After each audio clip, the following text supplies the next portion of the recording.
just my phone, but I kept looking and no, my app is updated. And I was like, well, maybe they took it away.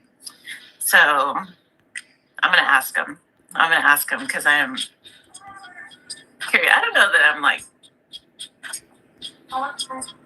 not upset about it, but I did like that feature. So it's just nice. It would be nice to know for sure, like what was going on with it.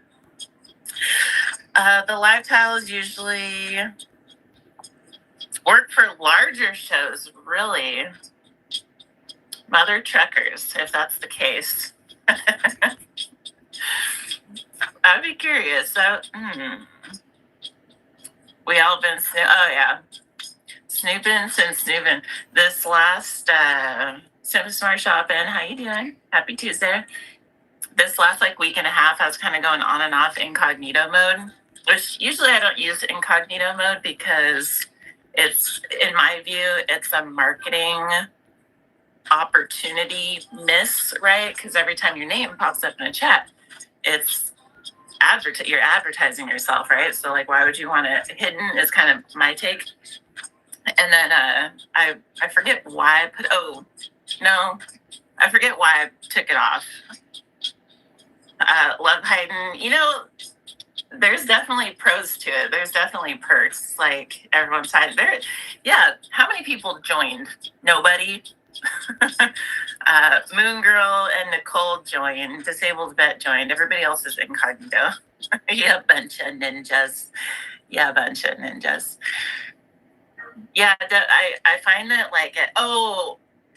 when I'm at work, my service is terrible sometimes, and it recently has been extra bad, and I feel like it's a distraction because I don't really know when my screen name keeps joining over and over and over again, the same show, but I'm not actually leaving and coming back. I'm just hanging out in there on the earbud, but it just keeps joining over and over and over again.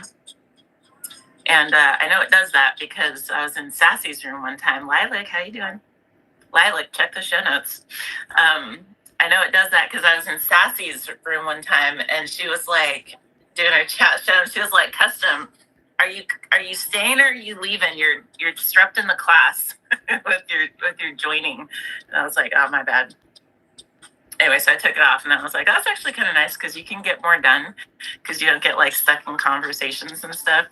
Not that that's a bad thing, but sometimes, you know what I mean? Judy, happy Tuesday. How you doing? I think it's due to high bandwidth use for Q4. Some features are slower than usual.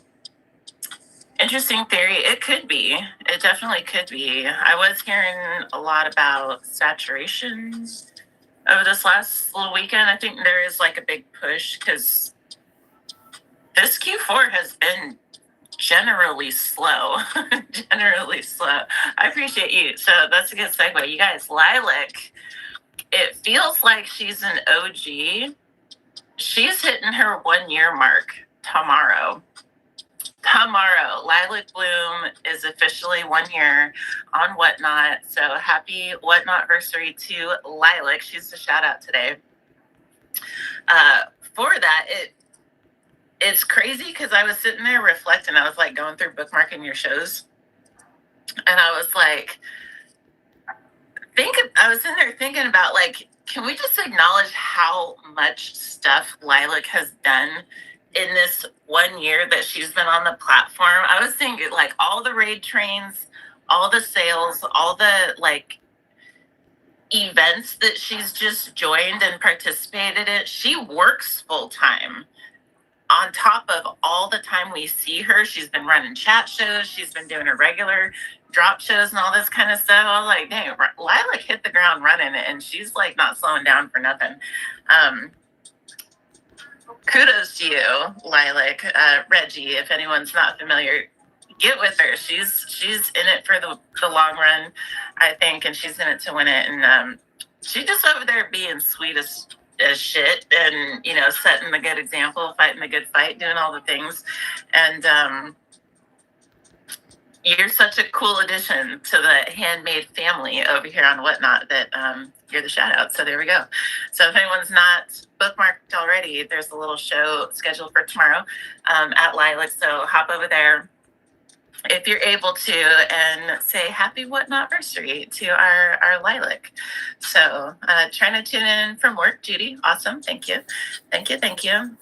Stay home to shop, always in stealth mode. Too distracting when I sample shows. Yes. Yes, I agree. That's the thing too. It totally is. Black Knight Custom, how you doing? She is. She totally is. Curvy Chic, welcome in. Referred Lilac Stay Home Shop says referred you to some sellers who don't want to repair clothes, but you might be able to upcycle. Heck yeah, that's another thing. She's done demos, she's done tutorials, she's like teaching. I'm telling you guys, she's like doing all things. Hosting raid trains, if I didn't already point that out. All the things. Let's see. Still feel new. Yeah, right? Dude, time freaking flies. Leva Wicks, how you doing? Ooh, our wax melts are coming soon. Leva Wicks, I got a wax melter. I adulted and I got a wax melter. And you know what? I don't know if anybody does this. We're just going to ease in today, you guys. We're going to talk about auction shows. That was brought up yesterday. I made some notes. They're a little bit chicken scratchy, but that's what we're going to talk about today. That's kind of been biased to handmade, but it's not like totally. If there's any upcyclers in here,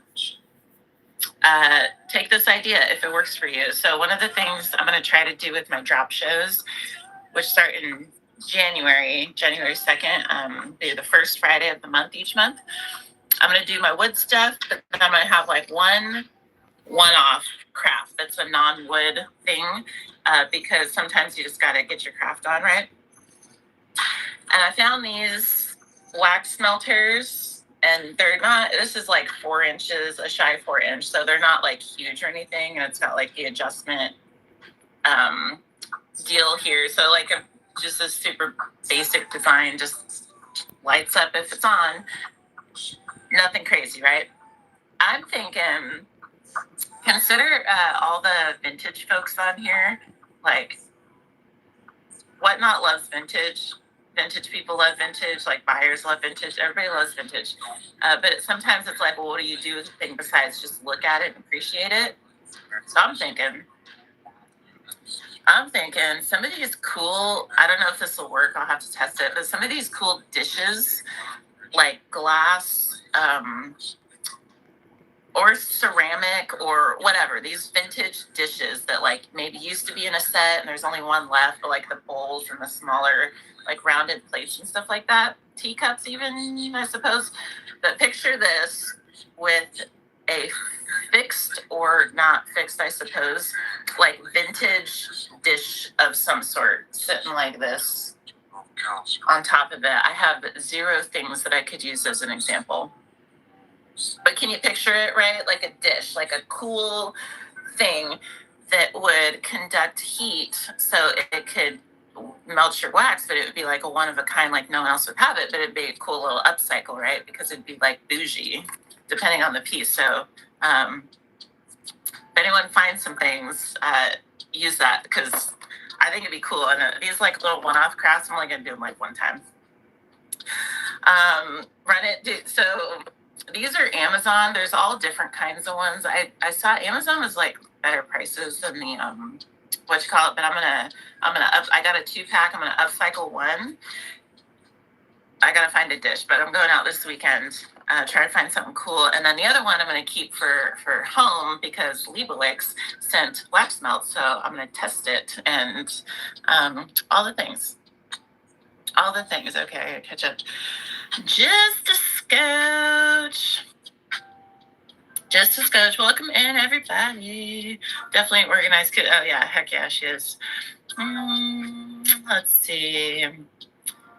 Regular upcycling clothes. Thank goodness for Whatnot. 100% agree. My Etsy store has only had 16 views since Black Knight Customs. I have a theory. I know I'm like a little behind. I'm gonna catch up right quick. I have a theory about Etsy that their algorithm is, how do I put this? I tested Etsy before I came to Whatnot, and without diving too deep into it, I believe what I concluded was that you have to pay. There's like tiers to promotion on that platform. I believe that you have to pay in order to be seen at all. So like in theory, you can get your, oh, and you're paying for it too. That's a bummer. That's a bummer because I had like very specific keywords and then I couldn't find my own stuff searching for it. And I was like, no one else has those keywords. So literally zero search results. I was like, there's no way. It's not in the sellers. It's like there's some shade, in my opinion. But I agree. Whatnot is better. Whatnot is better. Is there a tart bowl? A tart bowl. These ones did not have anything on top. They were just the base. Just the base. But I feel like, 100 people could upcycle it and you'd have like 100 totally different pieces. There's bases that are different colors, and there's ones with like the little bowl or something that you could swap or anything like that. Answer that you're, oh, okay. Yes. Melting the wax right on there would, oh yeah. High envy. High envy. Okay. Those are great for wickless candles. So I'm excited. I'm excited to dabble with them because it's been something on the list. I got like running lists. It's been on there for a while. So, but yeah, I agree. Etsy sucks. They suck. Fat ones. Okay.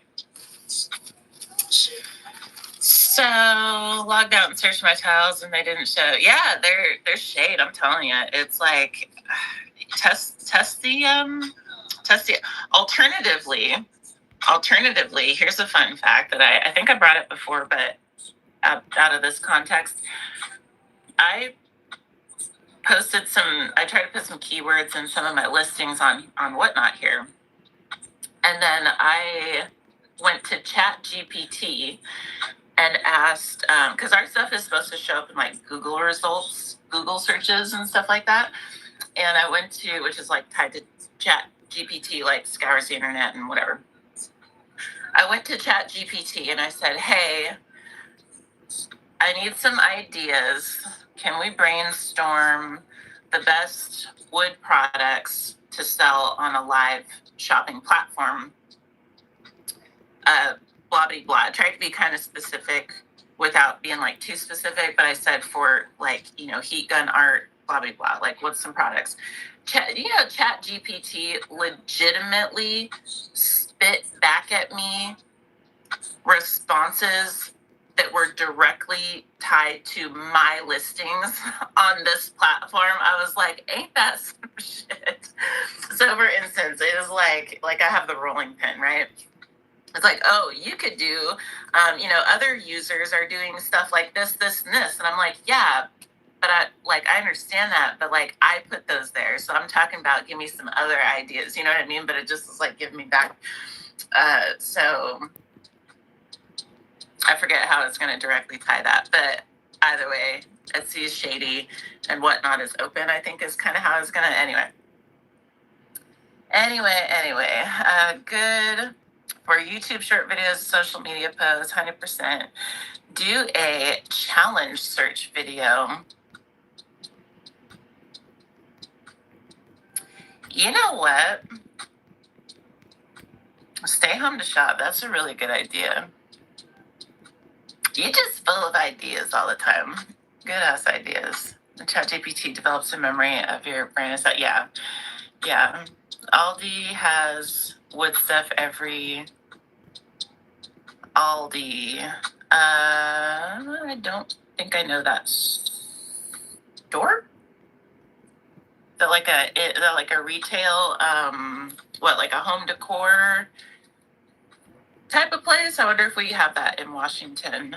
Oh, grocery store. Aldi's grocery store. I don't know if I've ever been to an Aldi's. I wonder if we have one here. You can ask ChatGPT. Describe custom worth bringing also. Ooh, I don't know if I want to do that. It better say good stuff. Low-end grocery store. So maybe it'd be equivalent to, we have like grocery outlet, maybe something like that. Or SARS or something like that. We have them in California. Connected to Trader. I do like Trader Joe's. I found out that they're like anti-appeal. If you guys know what that is, if you know, you know. It's that like coating that they put on your stuff and then don't tell you that it's there, and then stick a organic label on it. But it's like not, Trader Joe's is like, yeah, we're not doing that. Anyway. So you got Tober with the Raid. You know what, Tober? That's some good timing. We're about to kick off this topic. Tober with the Raid. Thank you so much for coming in. Friends in here. Welcome to it, you guys. Easing into it and getting started with our Tuesday chat. If you're new here, my name's Tamika. Faded, you're the sweetest. Thank you. Friends, my name is Tamika Crow, Custom Woodwriting. I do heat gun art. It is a fairly new craft where you do like a chemical burn on random wood products. I try to do products with utility for art, for utility, for sellers, for these kind of things. We do live demos about every other week or so in our handmade market. We're here every Tuesday doing a chat about live selling, something to do with live selling, which is what you're coming into now. And the topic for today is, I was just writing some notes last night, so we're going to get through it. We're going to scenic crowd a little bit, but we're going to talk about auctions, shows, kind of a protocol, and just some thoughts to chew on. If they resonate, cool, and if not, that's okay too. And then a drop show. We're going to be starting a monthly drop show come January. Just have it faded. You have rabies and $1. What? Okay. I freaking adore you. So that's my woodkin right now. You know what? There's an ongoing theme. If anyone's not familiar with the wood folks, and I'm no different, there's like wood folks are a special breed in the handmade. Just all the inappropriateness. Very few adults in the wood room. I'll just put it like that. Faded, I freaking adore you. So, you guys, that's what we're coming into. 5 things. That's what we're going to talk about. And it is like the perfect timing to get started. The giveaway is going to be for a holiday card. If you're interested, because 'tis the season. It comes blank, so you can gift it. It's going snail mail, so if it gets you in time, you can re-gift it and then buy a whatnot, and then it's going to come with these stickers that are so cute. The cutest stickers from Santa from the North Pole for the kiddos. So if you're interested in that, hop in the giveaway.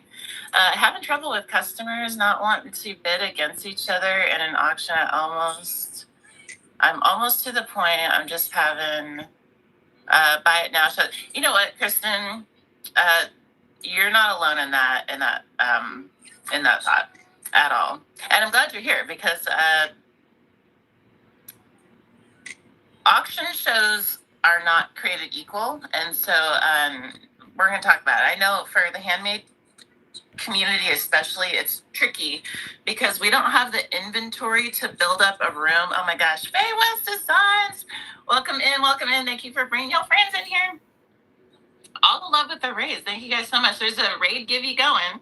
Hop in there, disabled vet. Thank you for that tip. My CNC fund does appreciate them tips. Faye West Designs, I hope your show was freaking fantastic.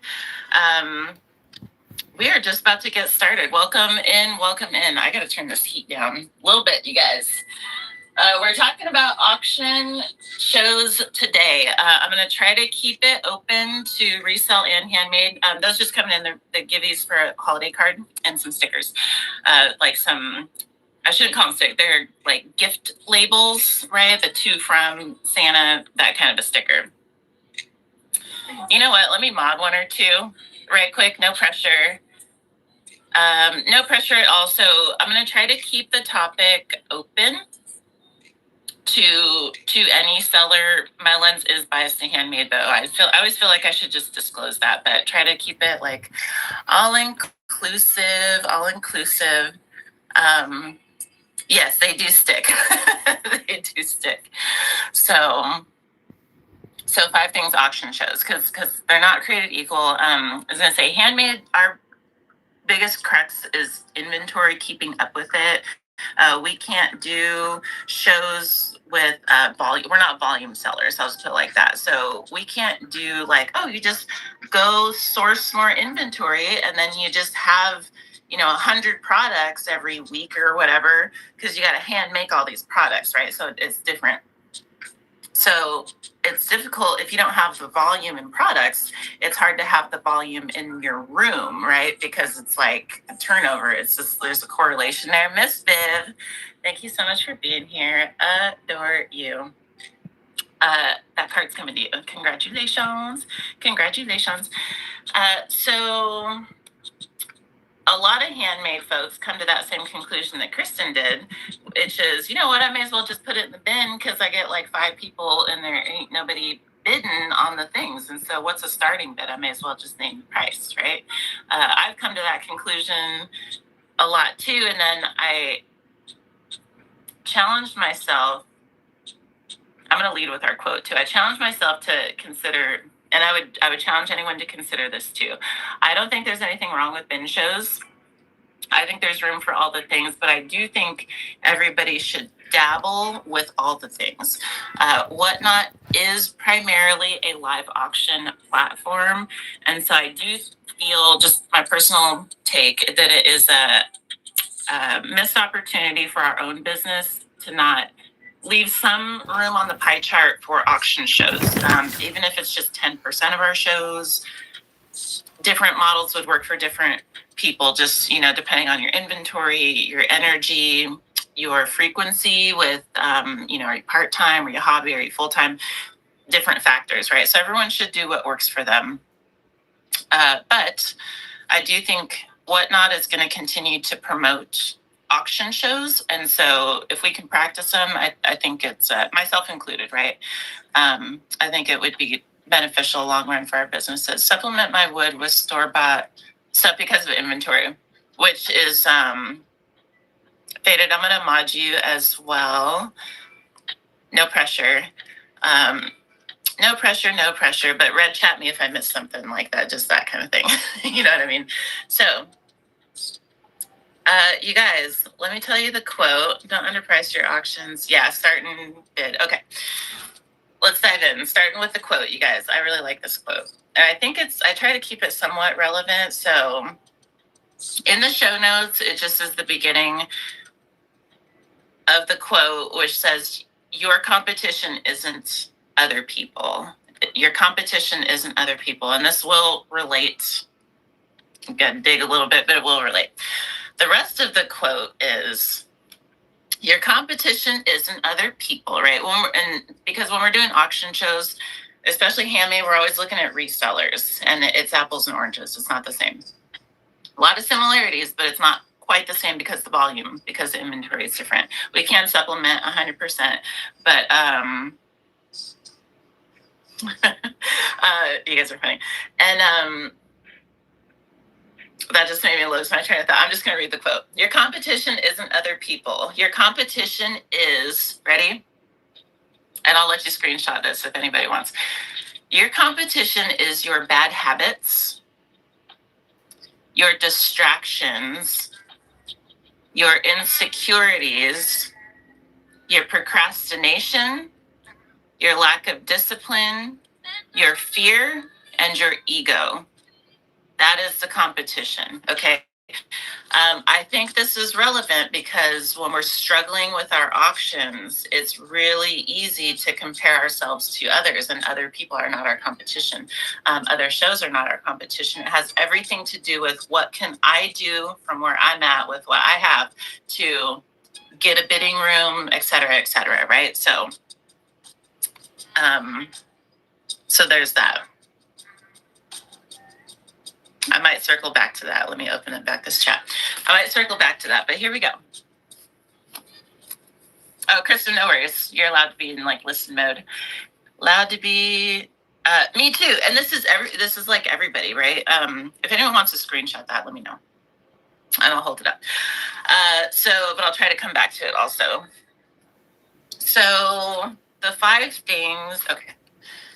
All right. If anyone wants to screenshot, let me try to, hopefully the light isn't like too glaring. You can swipe the chat out of the way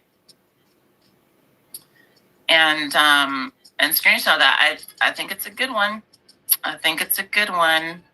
This would make a good, thank you for that share, Tober. This would make a good like background on your phone for just like a week or so, just a constant reminder until it's like been sufficiently chewed on type of thing, right? All right. Yes. Vinyl, how's it going? All right. Set us up here, and you've thrown the phone, or you've thrown the phone down, the toilet. Tomatoes. Which Megan, thank you for being here. Okay. Oh, hey, anything you hear in this show that you could use, please do take it. Please do. This is all just for the shares. This is all for the shares. All right, so let's dive in, shall we? We're going to talk about auction shows. Just some thoughts. Nothing concrete, no kind of Bible. I'll go through them slower, but the 5 things are goals, the items that you're selling, the structure of the show, auction show specifically, the process, the auctions process, and then the post-show assessments. Okay, that's the 5 things in a nutshell. And we're gonna, let's see, we're about a half hour in. So I always say I'll try to go, through them real quick, and then we just are gonna find out together if I'm being honest about that. So, about being a screensaver. Yes. Yeah. All right. And for those driving, I'll try to, thanks for the purchase. For those driving, I'll try to articulate like out loud what I see in the chat and that kind of thing. Okay. So goals. And again, these are kind of loose thoughts. These aren't like going to be super structured today. Just fair warning. Okay. So for goals, the 3 things I wrote down are controllable, not the 3 types of goals. 3 types of goals are controllable, are non-monetary, and then financial. So our auction shows, and some of these overlap with other type of shows, they would apply to bin shows to whatever degree as well, or could at least.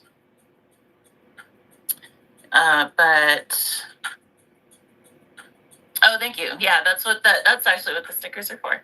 Is for the replay. And it makes me laugh a little bit. Just if you guys knew how many that's a Sasquatch one, right? Yeah. If you guys knew how many hide a Squatch stickers I've mailed out, it just makes me laugh. It just makes me laugh. I was like, I'm selling these damn stickers. Anyway,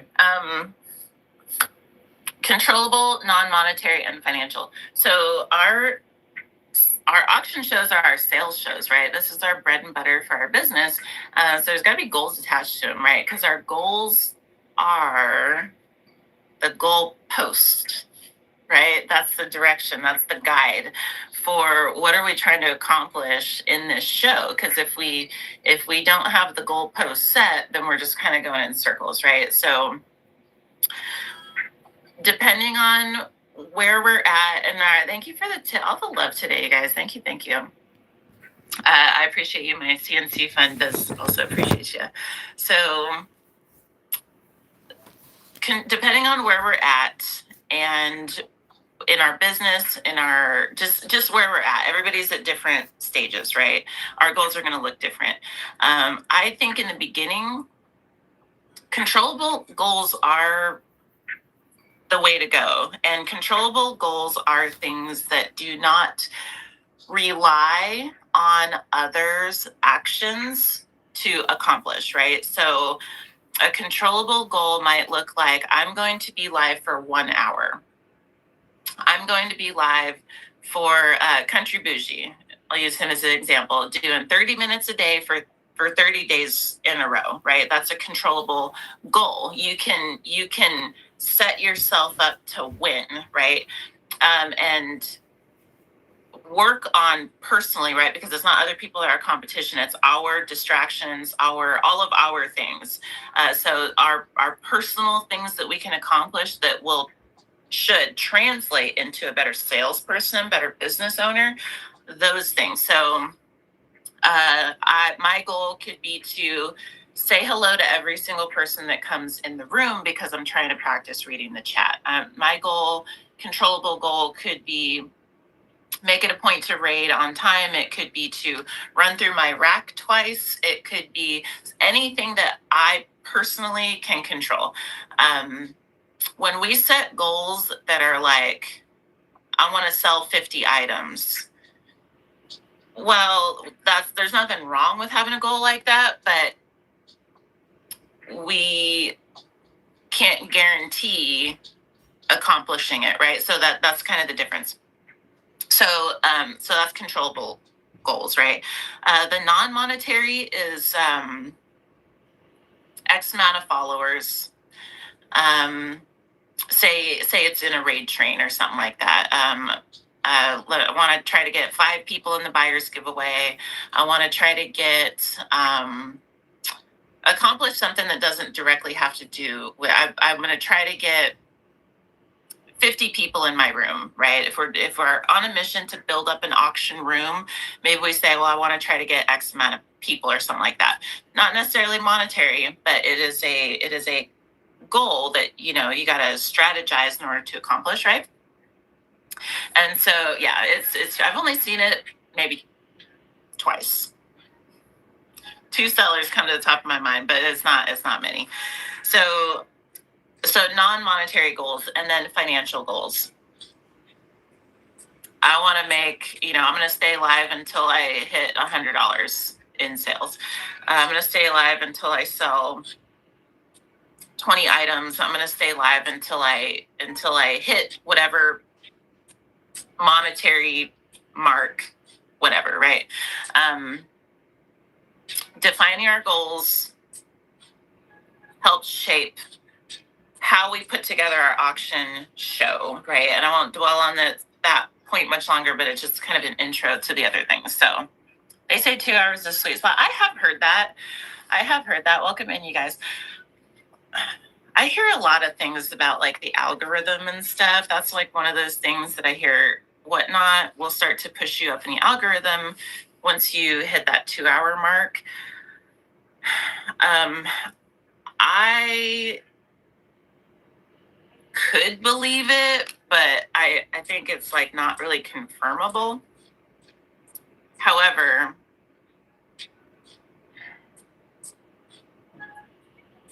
I do think that first, and we're going to talk about intro, I do think that first like 5 to 10 minutes of a show is like your money spot to get it going or not, to be algorithm friendly or not. But that even like I can't confirm that either, but I do believe that that's a thing personally. So heard them say in the Whatnot show. Oh, did they? Ooh. Over 2 hours. I will definitely say no on the algorithm. I have stayed on for 3 hours and nobody coming in. And then I go hump myself and I'm the very bottom of the list. Interesting.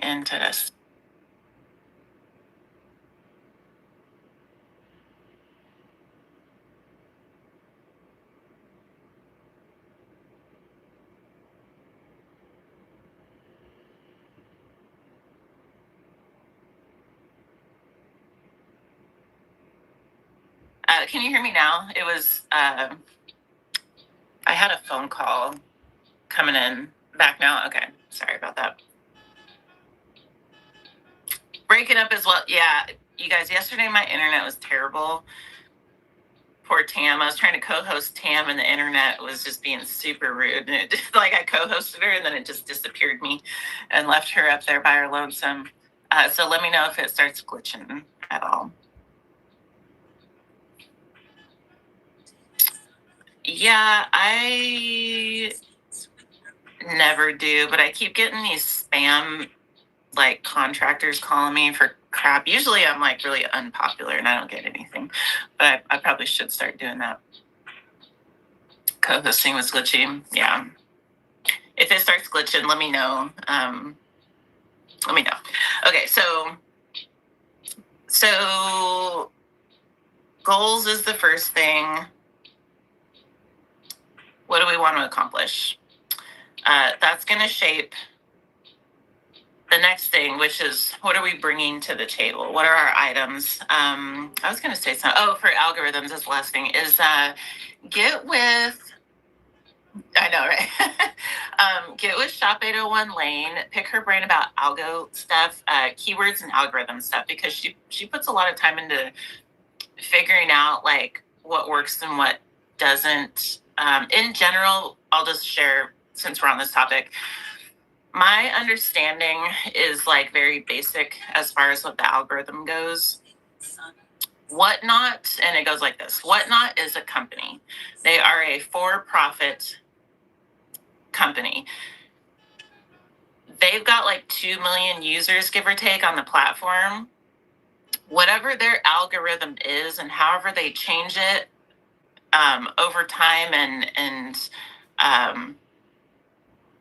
adjust it is, in my mind, going to favor the ones that the sellers in that pool of 2 million that are contributing towards Whatnot's profit margin.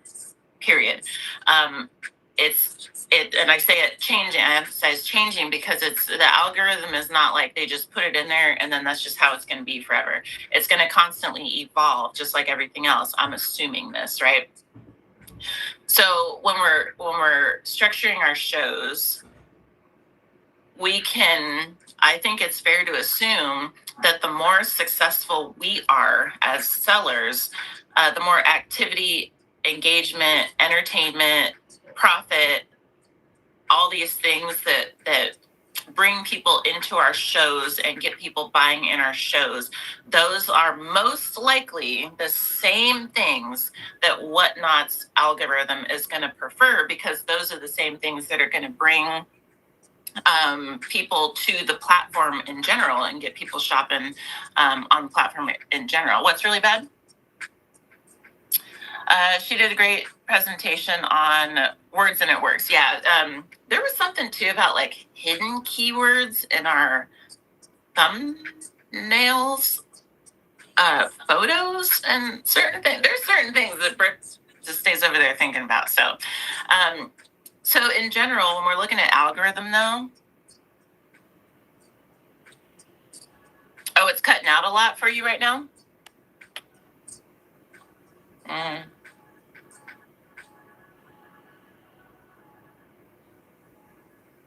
Okay. Yeah, my settings should be good. And my airplane mode is off. Really quick, is it glitching for anybody else? Because otherwise, Brock, maybe hop out and come back in and see if that works, because it does look to be pretty clear on this side. Usually it tells me if it's like a crappy signal. Okay. Zoe's mod, welcome in. Okay, we'll keep going. Okay, Kristen, eyes on the road. Okay. Our items, right? So hello. Okay, awesome. All right, so we talked about goals. So our items, right? So when we're doing an auction show, the things I wrote down are theme, the main takeaway with items is to be intentional about them, period. What I see a lot is sellers just kind of go, well, this is what I have, so this is what I'm going to show you, or let me know what you want to see. I highly recommend against that right there. No, none of the, you tell me how to run my show. None of that. You got to run your own show. We have to run our own show. But with items, just being conscious of what we're bringing to the table and does it make sense to the buyers. To the buyers, we got to constantly look through the buyer's lens, right? So, okay, awesome. Cool spot to be. Kind of jelly, not gonna lie. So for items, I wrote down that have a theme, right? If someone comes in and says, what are you selling? There should be an answer because there is a theme, right? I'm selling this today. I'm selling blank today. It could be this, this, and this. It could be this and this, X, Y, and Z, whatever. But if there's a theme, then we can answer that.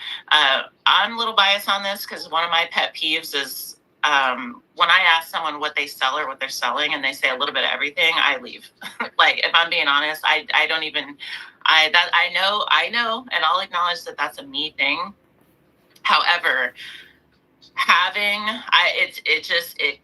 to me, and I know I'm not the only one, so that's why I bring it up too, is that it creates stress on my end. Like, I have to figure stuff out. Like, I just want to know what we're selling. So I know that if it's something that I'm interested in buying or not, right? I'm not, a little bit of everything says you're just going to have to hang out for an hour or two and find out. That's how it translates to me personally.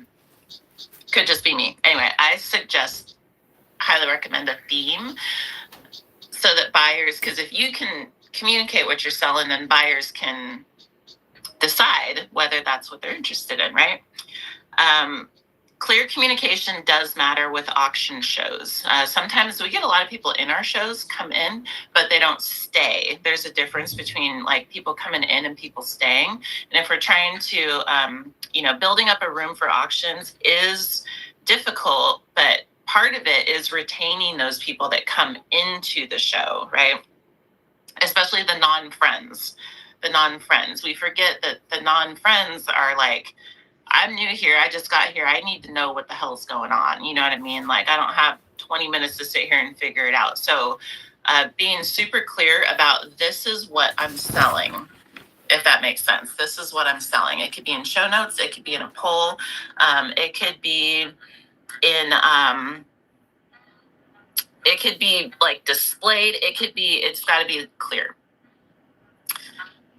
I wrote down target market and shipping with items as well, because I do think items, when we're planning our items for a show, I think those things go together, right? So if we factor shipping into our, like, what we're curating, we can communicate it for one, like we're doing smalls today. We're doing bundles, or we're doing custom profiles. So if we got a bunch of swung bases or something, that's like a certain type of shipping situation than if we're doing jewelry, right? The buyers know I'm paying $10 for each item that I'm seeing today, or I'm about to sit here for an hour and keep swiping because I'm going to bundle, I'm going to fill this flat rate box. And everything in between, but there's a difference, right? So what we're selling, what we decide to bring to the table, theme is one thing, like, do these things make sense together? Gifts for him, gifts for her, stocking stuffers, jewelry, whatever the home decor, upcycled handbags, whatever the theme is, right? But how they're shipped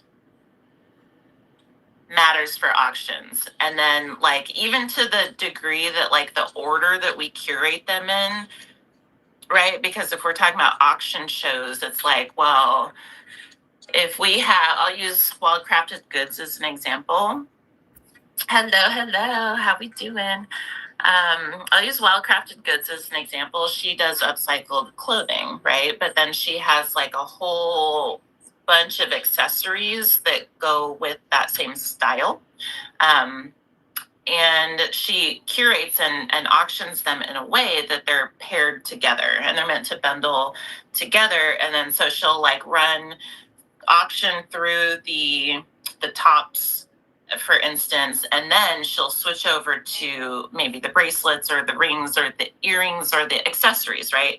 And like, oh, if you like that, you'll like this type of thing, if that makes sense. So shipping, just factoring it in, because the folks that are coming in for buying care about this stuff. I'm sorry if this is going to be like a little bit squirrely. I'm going to try to make it make sense. And then the last thing was the target market. So like if we know who our buyers are, then we know who we're talking to, right? Just like if we're doing a speech, like knowing your audience matters, right? So if I have a bunch of kids Christmas presents in my inventory, Lost Mermaid gifts with the raid. Lost Mermaid gifts. How was your show? I hope it was awesome. If anyone's not, speaking of gifts, Lost Mermaid Gifts has giveaway run for a holiday card for that raid. Thank you. Hop in there if anybody wants. It is packaged to be regiftable. If anybody hasn't seen Lost Mermaid Gifts collection, it's like seriously like some artisan just gold. It's like one of my favorite collections on the platform as a whole. Absolutely adore her. She's so freaking talented. She just really found her niche and she owns it so hard. And I'm a big fan. So thank you. Thank you for the raid and bringing your friends in here. We're just getting into talking about auction shows today. Talk about goals, and then we're just talking about items, and we're going to walk through we got 3 other things here. You need to zero in on the main thing you make and the majority of what's present clearly explain that. I agree. Yeah. 100%, like a main thing and then complementary stuff. 100%. A show with big, little, heavy, lightweight mixed together shipping disaster. Yeah. Do it for ease of the customer so they know what they're buying and how to buy. If we can put ourselves in the customer's shoes, how frustrating would it be if you're in there and you're like, I'm getting ready to start swiping, and then you start looking at because you can see the shipping price, right? And when you start looking and you're like, well, hold on, I thought I was sitting here filling a box. Now this is telling me, I was in someone's show the other day. I had already bought 2 items and there was something that popped up and I was going to swipe on it because it complemented the other things that I bought. And the shipping said $30-something. And I was like, what? And I pointed it out and they were like, that's not right. And I was like, that's what it's saying. I was like, do you have this turned on or this, that, and the other? And they were like, yeah, no, that's just yours saying that. And I was like, okay, not buying it, right? Because but it's super disappointing. And matter of fact, I didn't even stay past that because I was like, their shipping's messed up. Like, I'm not here for that. You know what I mean? Auction show, right? Like, retain the people, do the things. So I got to have shipping in mind because it matters to the buyers. Product photos are perfect. She holds the product to reinforce the handmade. Oh yeah, seriously, if anyone's not seen, she's fantastic, super fantastic. Okay, auction shows, setting our goals, being conscious about our items, what we are bringing to the table to sell. That's the first 2 things. The third thing is how we structure those items for auction, right? So quality listings, right? Someone comes into an auction show, they're going to look in the shop right? Either there's different ways to do it. Like one could, depending on what people sell, because if one does like pallets or estate sales or storage lockers or these kind of things, you kind of don't know what you're doing, and so you're going to have some generic listings. I understand that. If possible, and especially for handmade, there's really got to be quality listings. There really has got to be quality listings. It's pre-bid friendly. Talking about auction shows, it's pre-bid friendly, and it makes it easy for the buyers to decide, is this what I'm looking for, right? So when we go through the mall or something, and you got like, I don't know, Hot Topic, and you got, I don't know, Zoomies, and you got all these JCPenney's, you got all these stores, right? And you just kind of looking through. It just takes but a glance to be like, this is, you could walk by 40 stores and only 3 of them really speak to you at a glance, right? So our shop this is my opinion, ought to be set up so that the ones who are looking for that can recognize it when they see it. So that's kind of, I do think also, if possible, to have photos, window shopping something in the thumbnail, right? To kind of hook, line, and sinker folks in, but to connect with the buyers, right, that are looking for that kind of stuff, that are in the market for that kind of stuff. But quality listings makes it, especially for handmade, makes it so that you've got a description space to explain the value of the item. I'll use Wildcrafted Goods as an example for this too. Did anyone tag 808? What is that?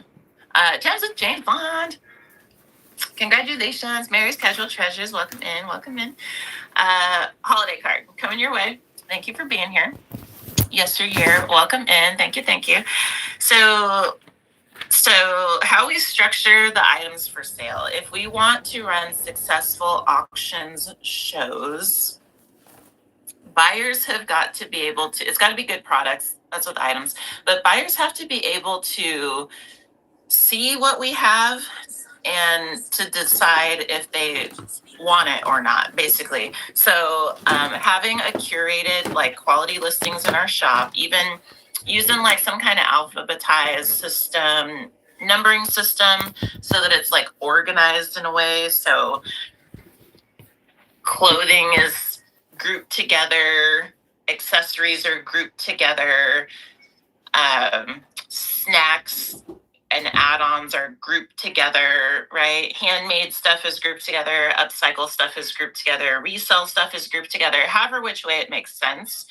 But when you go into a shop and it's just, just a data dump of just a bunch of, just a shotgun, like, here's 100 things, you go look at it. You go just sort through there and figure it out.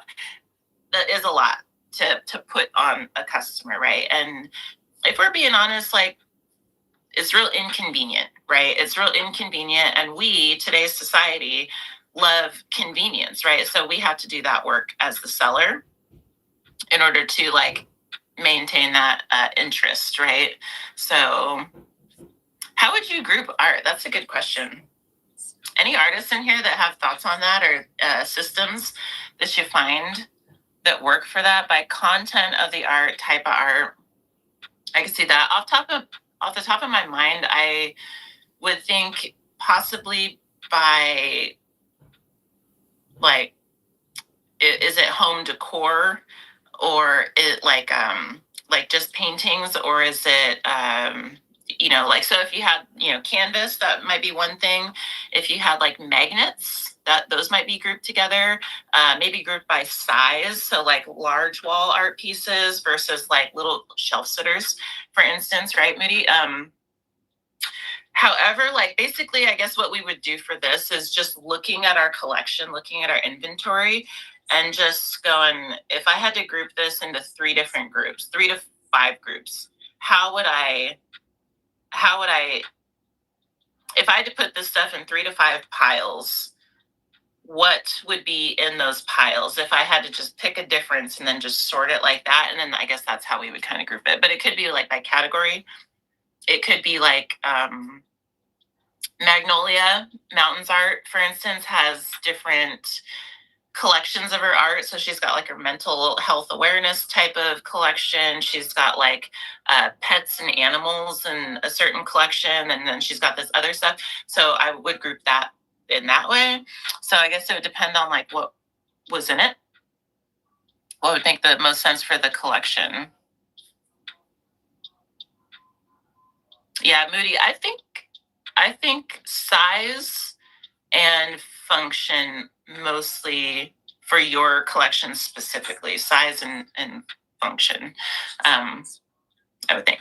So if I think of anything else though, I'll probably brainstorm. Maybe colors, color palettes. Do people shop for like colors? Lori, welcome in. So like all the yellows, reds, blues, something like that, or like palettes or tones. So like you got your earthy tones, and then like you got your bright. I guess it would depend on like what the buyers, how they would ask for things or think to look or search for things, and then trying to align it there. Maybe it'd be an idea. Organization is good stuff. Yeah, colors might be. So if it's like some people, their home decor is like black and white. Some like really bright colors, some like seasonal, like wintry stuff, right? Holiday themed decor. Maybe stuff for the kitchen, different stuff for the bedroom, different stuff for the living room, maybe stuff for outdoors. So maybe the space that it would function in, the office. Yeah, holiday stuff. I guess there's different ways. I might play with a couple different ways and kind of see what sticks, what feels the best. Definitely organizing those. So like curating our shop, having it loaded, quality listings, good photos, descriptions that are helpful to the buyers. One thing I see a lot that people miss in descriptions is size, like dimensions of things, and is the product handmade or is it not? You wouldn't believe how many handmade and artisan sellers don't indicate that in their listings. I was guilty of this for like 2 years. And if anyone's new here, most of the stuff that I bring up is stuff that I'm also guilty of. So I'm not criticizing, merely sharing from my own mistakes, right? So some indication if somebody, because some people do prefer to shop that way and it communicates a different value, right? So if somebody has a scarf in their bin, if they crocheted it themselves, that should be noted in the listing. It will not be assumed. It will not be assumed. Yay. Good, because my whole approach is just fail forward. So there's lots, right? So I'm glad if I can keep anyone else from making the same mistake. So let's see. So then we're talking about auction shows. So aside from the shop, which people can browse and pre-bid and all that kind of stuff, see, connect with what you're selling, see if they want to stick around for it, is the staging and the showcase. So by staging, I mean, how are these products being displayed, right? In the live, not in the shop, right? Not in the photos and the listings, but in the live stream itself. Is the lighting good? Are the products the focus of the show, or is it our face? Is it our outfit, or is it our nails, or is it our products? Is it our hair? Is it our pets? Or is it our products? What's center stage? Our staging should put our products center stage. People want to see what the hell we have. They want to know what they're buying. They want to see it, right? We forget that we can see things in our hand and in person, and it's not the same through the lens, right? We have to put stuff up to the camera, get our face out of the way, put our products up to the camera so folks can see what it is, hold it there for a while, have some kind of background so that the product stands out, right? So branded background, simple, clean. It could be wood, it could be wallpaper, it could be like there's different display items that you can lazy Susan it. You can have these different holders and things. Logoed something, all white background, plain black background, something that's like real non-distracting and allows the product to be center stage. I see a lot of sellers sell just like this, and then they hold up products like this, and then, do you want this? It looks like this, and no. Okay. Next up, running now, we have this. It's a tea light holder. It's actually like a napkin ring or a crystal holder, but it fits a tea light, so I thought that was kind of cool. No? Okay, we have these Post-its. They're used, but there's probably like 100 left in here. If anyone, it's like a Barbie pink. No? Okay. We can do that, you know what I mean? So showing it like that makes a big difference. If I had a better setup, I'd bring the camera down. But if you can imagine, how could I even display this? If we can imagine, is this plain black? No. If we can imagine like a curtain, if we could imagine, I got something. Just show it on here. This is a box. What could we show on this? Okay, if I hold this up like this, look how much stuff is going on in this, everything. You're like, what the hell is that on the back shelf? What are you doing with your face? What's in your teeth? Do you have a booger in your nose? I'm looking at the art in the background. I'm trying to read this damn label. It's super confusing, right? Like, this is what I'm trying. Option, running now, right? If I'm doing it like that, or if this is what you see. If this, picture this on a stand, and then you're just describing it, you got it pinned there, nice and clear, legible. That's all you can focus on, right? That's the difference. That's staging. Can the buyers see the product center stage to make their decision, right? That's what I mean by staging. Given ideas for displays, not yes. Bitty Bitty Bomb Bomb, cool, cool name. Welcome in. Make sure. Taking notes. Gotta go visit Dad. Have fun visiting family. Get some family time in. 'Tis the season. I'll do what I can around working. Right. So you guys are okay. Impressive and good. Okay. So that's staging. And then showcase, that's a different thing, right? So we're talking about auction shows. Showcase is different. Showcase is like, so if I'm staging, and we'll see this, I'm going to dabble with different things during my drop shows that are going to start. And so feel free to come to those once a month, first Friday of each month, just to take notes, not even necessarily to buy things, but just to take notes, because these things that I'm talking about are going to be applied directly to those shows in a growth, rinse and repeat, and experimental kind of a way. So if there's like 20 products, they might be like sitting on the shelves that aren't here yet, right over here. And then I might be bringing one down at a time to showcase. So it's staged. And I'm going to bring one up at a time to showcase it. And as I'm showcasing, I want to show,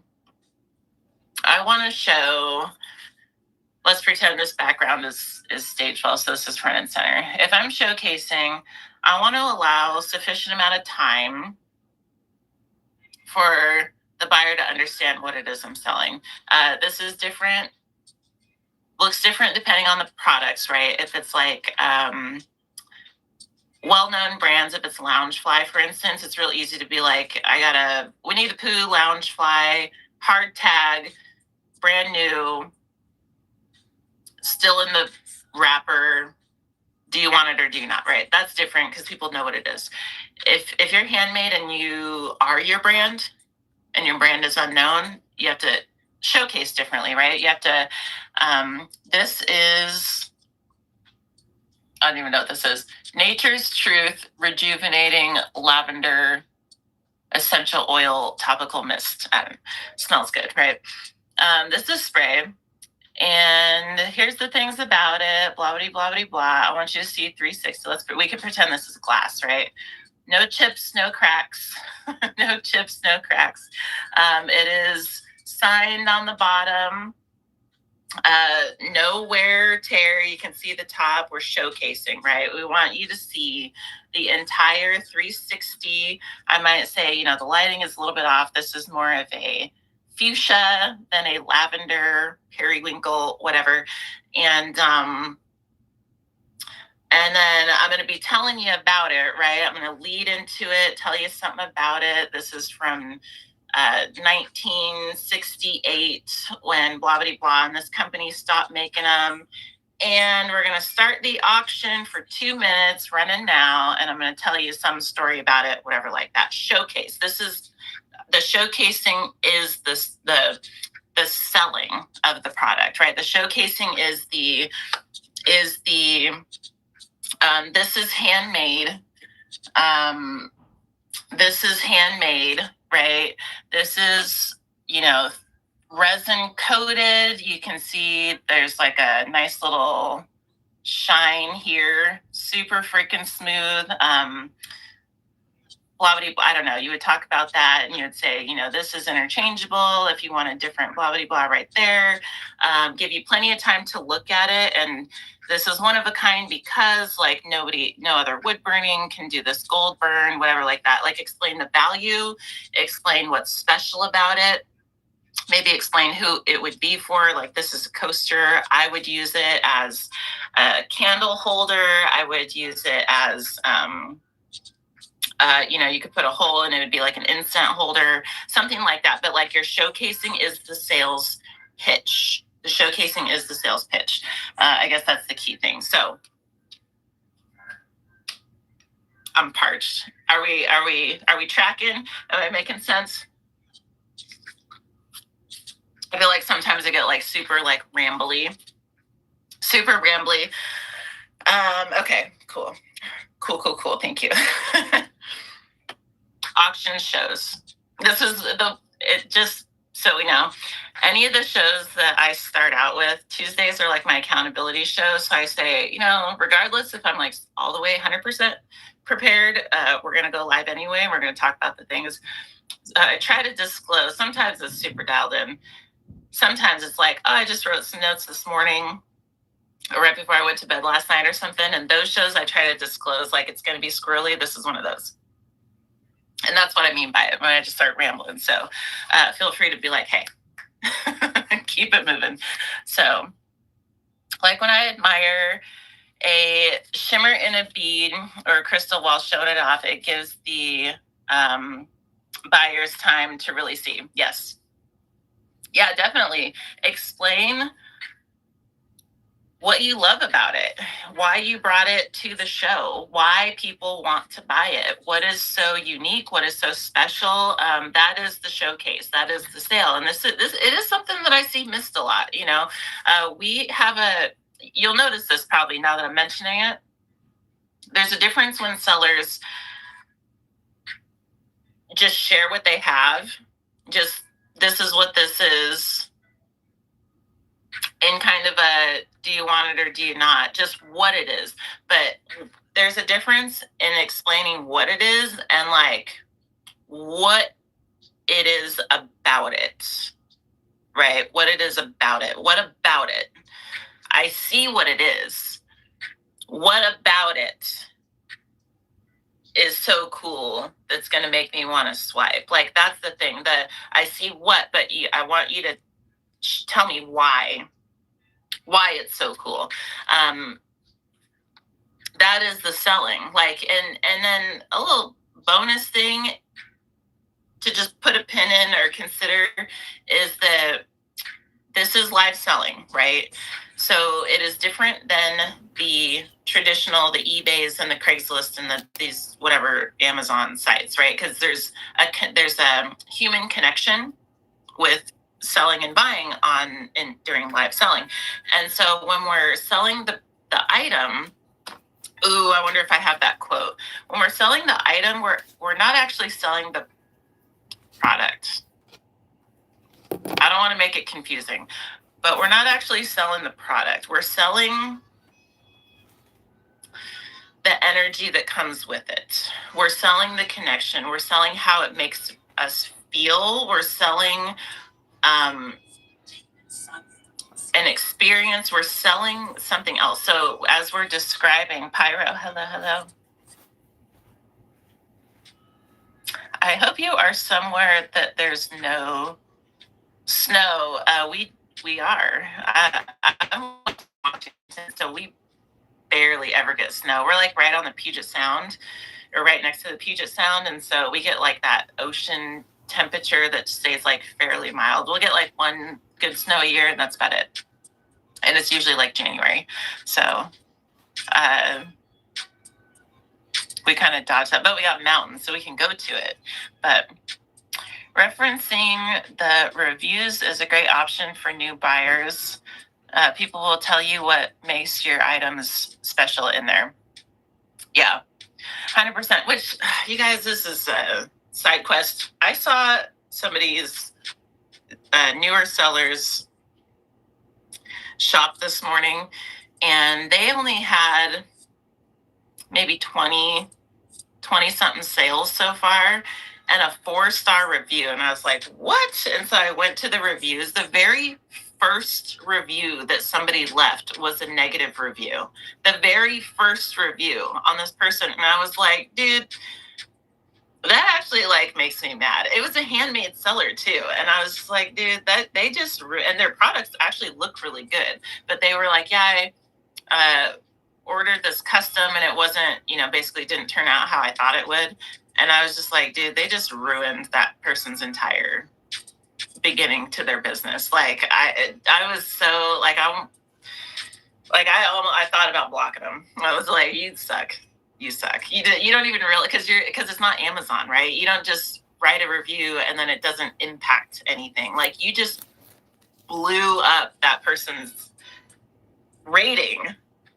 Like, so hard to recover from that if there's only a couple reviews. But the very first one, like, motherfucker, you are buying at a risk, okay? Take note, if there's anybody who has no reviews, you're the first buyer, like you're taking a risk, okay? If you don't want to take that risk, and if you're not cool with like being amongst the first to like buy from someone, only buy from people with X amount of reviews that you can go like search through and stuff like that to verify first, because you're buying from someone who like is just learning shipping. They're just learning you know what I'm saying, online sales. That makes me so disappointed. I was like, God damn it. It's fucking people. Yeah, so just rude. Like 4-star rating is an F. Anything under 4.8 is like, people are going to be like, I ain't buying from you. It just ruins somebody's entire business. Like, you may as well change your name at that point. I was like, dude, rude. Anyway, so if anyone's thought about that, don't do that. Don't do it. It just ruins people. Don't do that to people. So, let's see. That's why I like to send photos before I ship. Yeah, for customs and personalized stuff, it is like, have some kind of insurance to just avoid that, because it's something a lot of people don't talk about much, is that it is tricky doing customs, because buyers have different levels of expectations, and it is on us to try to gauge where their expectation is, or communicate sufficiently, like, this is what you can expect, right? To meet them halfway, because if their expectations are here and the product is here, that gap is gonna end with a bad review. So it is good to be very transparent about, like, this is what you're getting. Like, are we on the same page? Because if not, then like, let's figure something else out. Because don't be leaving me no 4-star review on something that you asked for and you told me exactly what you know what I mean. I don't know. So it's hard. Right. Well, and that's another thing is that like you could have uh, I'll give one example and I'll keep going. But so my work is black and white for the most part. It's black and white. I have dabbled with a lot of different customs over the last. I'll just round up 3 years, and I have learned that it doesn't matter how many times I communicate. I need black and white, like high contrast SVG file type of um, designs to work with, right? It doesn't matter how many times I describe that, show examples. I always get grayscale. And I'm like, grayscale and black and white are not the same. The contrast, because I use a Cricut, it doesn't pick up gray. I have to go by hand and edit all that gray shit out of there. And it takes me literally hours sometimes. And it doesn't matter how many times I communicate that. That's what I get sent pictures of. I mean, it's always this back and forth about like, yeah, I can't do that image. That doesn't work. It doesn't translate to my craft. It does not. So it is tricky. It is super, super tricky. So much editing. You guys, I will get back on topic. I got Procreate finally. Shout out to Bailey, Wire Weaved Uniques, for motivating the purchase. I didn't realize that. I thought it was like $100 and something. Procreate is like a drawing app for the iPad. It's so good. It's like artists, like digital artists use it for, dude, it's only like $13 or something like that. And it's not even monthly. It's just a one time. And I was over here like putting it off for like over a year, probably 2 years, because I thought it was super expensive. It's like $13. You just download it and then you have it. One time purchase. I was like, dude, this whole time. Bailey has this really cool logo that I was like wanting to see if I could do, and it was like the colors and the shading and stuff was like a challenge, and so I couldn't get it right, and so I was like, let me try this app and I'll go in and like draw the things, and it still like didn't turn out right. However, I started dabbling with that app, and there's like so much cool stuff. It's like a total game changer. One of the things is with my work is that I basically am an upcycler. Come to find, so it's like I transfer logos and digital art and things onto wood. But it's always like other people. Like I've dabbled a little bit with my own designs, but for the most part, I'm not trying to be a designer. I'm trying to be like the maker of other people's designs and stuff. And so, but I was like, someone's going to come for me about that at some point. So it would be cool to do my own design. So Procreate has just opened that box to where my own designs are going to start coming in the picture slowly, I'm sure, but it is very exciting. It is very exciting. Such a good idea. Oh, for the showing photos. I've used the free Upscaler app that's Sticker Mule. I did not know that was a thing, and they might have a feed tool to convert files. There are like SVG conversions. It's a tricky thing because you like lose detail that you want, and then you get detail erased that you need, or vice versa, and it I don't know, having the ability to just like look at it and just go, I want this, more here, less here, is like a freaking game changer. You can trace things. It's so good. Can you demo how you use it? You know what? We might be able to do that Friday. I am going to do a demo Friday, and I wasn't totally sure what I was going to do. Maybe we could do it then, because it is really cool. I highly recommend all artists, any artists. It's a really cool app. There's a lot of image editors with AI. Many are free. Yeah. And then how does it take? Oh, yeah. Okay. All right. So I'm going to circle back. We're talking about auction shows. I'm trying to go a little bit faster. Auction shows. We talked about goals, having goals, items. and then structure, and then we're going to talk about process, and then post-show assessment, and then I'll try to connect them together. So I'll attempt to go through these. Process is a little bit longer, but this matters. With auctions, shows, we have to have a process. We have to run a show. We have to have a intro. We have to have a beginning, a middle, and an end. We have to have an intro, the sales, and the outro.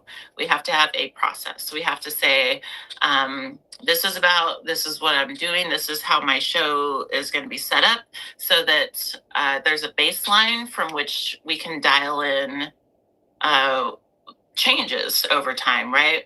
When we show up and we just auction things, our results are gonna reflect that. Okay. Because again, I wish I had the quote right here, but it's not just the products, it's the energy that comes with them, right? It is live selling. It is not eBay, right? So we can't just go, here's what I got, next, here's what I got, next, here's what I got, next. Like, we can, and we will make some sales.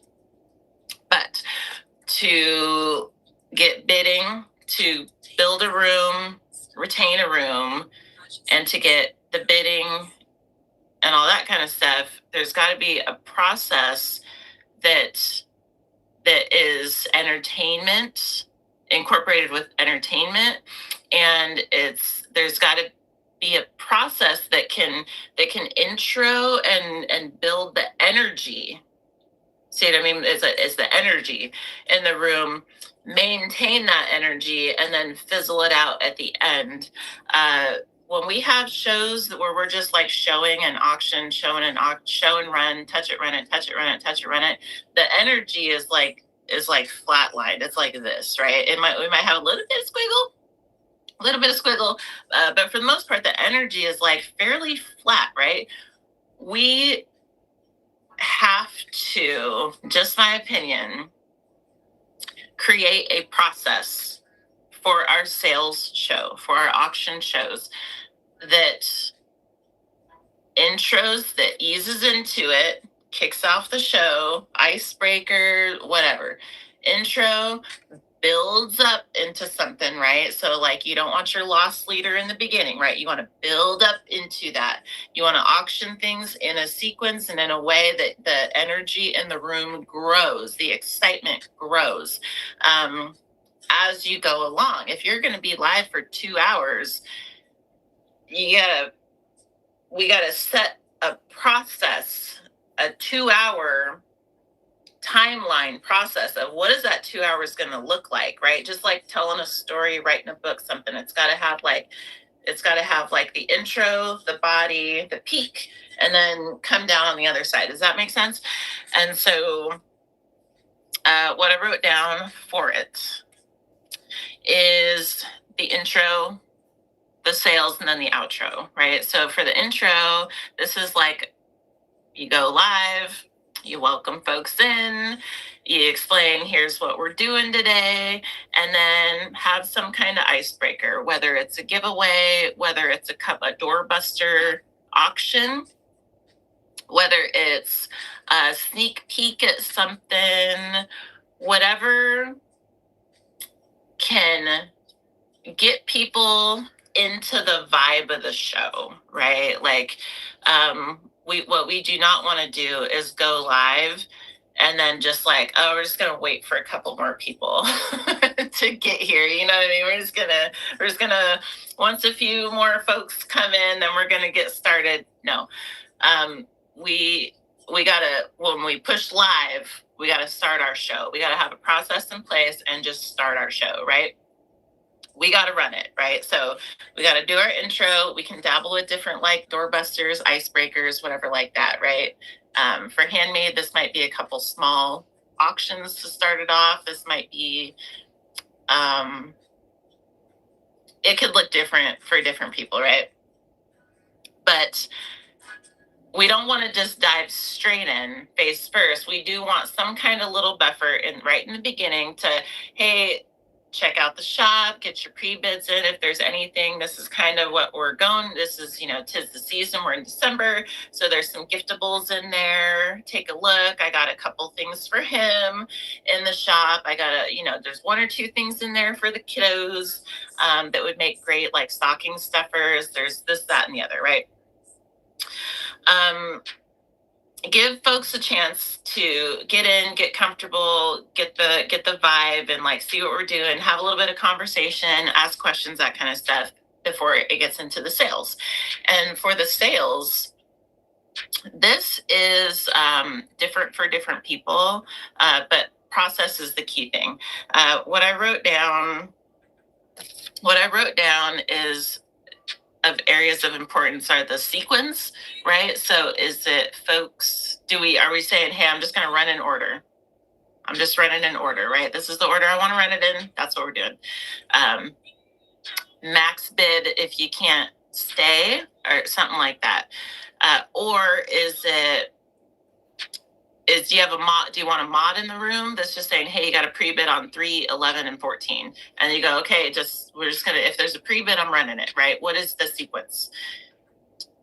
I don't know that it's necessarily key to have like one where the other is like better than the other. I think the key is just having one. So if you're going in order and then someone says, hey, can you run this one? You can say, we're just going down the line. So we're going to get to that one, but we're not going out of order. It's going to mess me up or whatever like that. Just having a process, having a sequence. Talking about auction shows, the pace matters. Instant attention economy, the pace really matters. We have got to keep it moving. If we're running auctions, we got to be running auctions. We can't side quest for more than a minute or two. We can observe this for ourselves with the numbers in the room, right? If we start talking about our personal things when people are in there to shop, they're gonna be like, you know what, you're wasting my time, is how it feels like to the buyer, right? A little bit of like personal shares here and there if they're like short and sweet and make sense for the moment, fine. But otherwise, having it focused on the products and keeping it moving, I think is really important. Like pace also includes like, are we doing 5-second auctions, 15-second auctions, 30-second auctions, 2-minute auctions? Like what is the pace? Like making the decision of what it is. Making the decisions and having the process again matter, because we can lay it out and then we could go, okay, this seemed to work, this did not. And so this show, I ran 2-minute auctions and found out that was too slow. So next show, I'm going to do 30-second auctions. You can assess that and go, that was also too slow. Next time, I'm going to try 15-second auctions, right? Just making the decision on what it is that we're doing.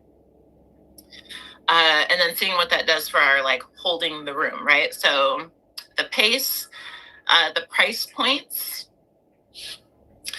For our process, the price points, thank you guys for hanging with me through this topic, by the way.